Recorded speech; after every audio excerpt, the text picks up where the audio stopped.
Ryan here with the MAGU Spirit YouTube channel, and it is fall. The leaves are changing color, and today Lily and I are headed into the San Juan Mountains to explore one of Colorado's last mining towns, Silverton. We'll share stories of the original natives, the first American settlers in mining, and the beauty that Silverton has to offer.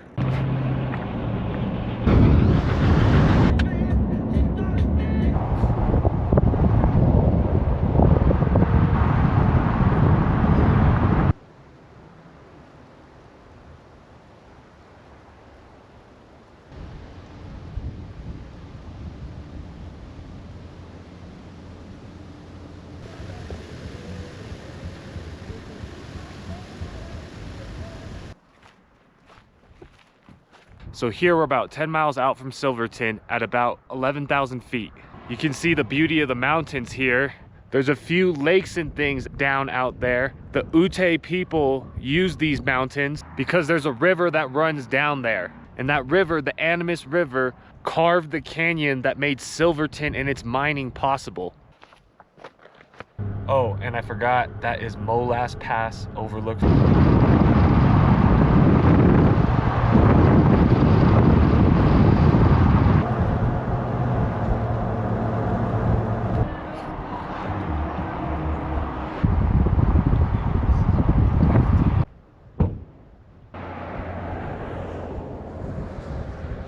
You could see down there the start of the Animas River. This is where all the snow melt from these mountains melts down and starts the Animas River. And all this land was originally lived on by the Ute people until 1873, when the Brunot Agreement forced them out. Then American mining companies came in and built Silverton. This opened the floodgates for mining, and there are many mines abandoned in these mountains. And Silverton's just down this road. So let's show you the history of this mining area. So we're going through the city of Silverton, and this city was founded in 1874. And just know Silverton's in the middle of the mountains. They had to even build a highway to even get here. And by 1883, over 2,000 people lived here, chasing the hopes of fast fortune from mining. But it came with unforgiving conditions. The living conditions were tough. It has harsh cold winters, and food was scarce, so a railroad had to be built to bring in food and supplies. So the train and railroad is an important part of this town and was built early to bring in things like food, everyday supplies, mining equipment. But now it's a tourist attraction that brings people from Durango up to Silverton so that people can check out the town. And so the train's moving out right now, and it will end up driving through that valley next to the Animas River, which was also an important part of the town in order to have fresh water. And up in this direction, there's another city called Ouray, which was also a mining town. And in between Silverton to Ouray is a beautiful stretch of highway known as the $1 Million Highway, which we'll have to cover in another video. But for now, check out all this beauty Silverton has to offer.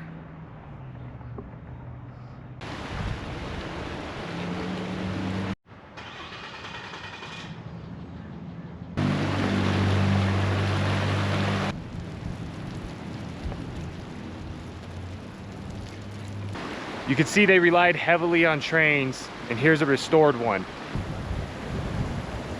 So we're gonna check out the Heritage Center, which was originally a jail in 1902. You know, there was burglaries, crimes, different things, so check it out. They got the emphasis of, like, what are you saying? But not you.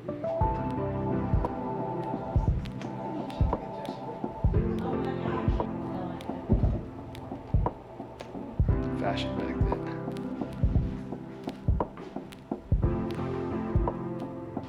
5 cents for chocolate.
So after that trip at the museum, we're driving down Main Street right now, and beyond just mining, along the street there were a lot of saloons, hotels, and different businesses. Some of these saloons and businesses were open 24 hours a day. But let's just say not all the businesses were legal, and this town was known for criminals paying off the police so that they could basically run the city. Okay, and next we're gonna go check out one of the mills. It's called the Mayflower Mill, which processed almost 10 million tons of ore starting in 1929.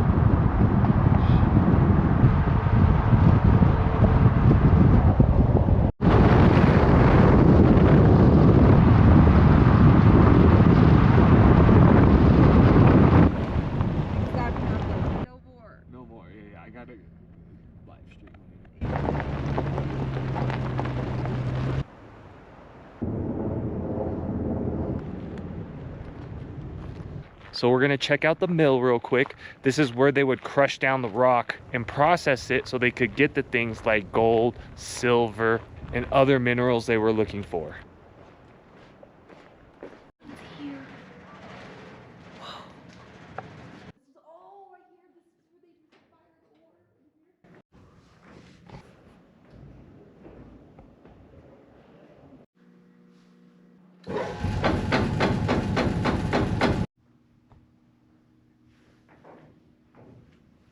Was there a place that...